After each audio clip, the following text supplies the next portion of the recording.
Daming mulberries. Mabitas ako ng hindi ko tanim.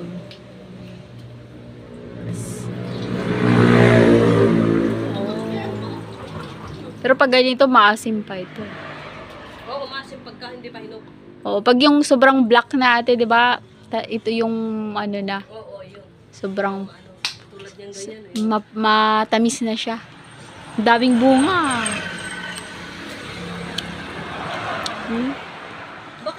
Baka abot natin yung nandun sa likod. Kaso nga lang, hindi makababa ito. Baka may bubog eh. Hindi natin siya.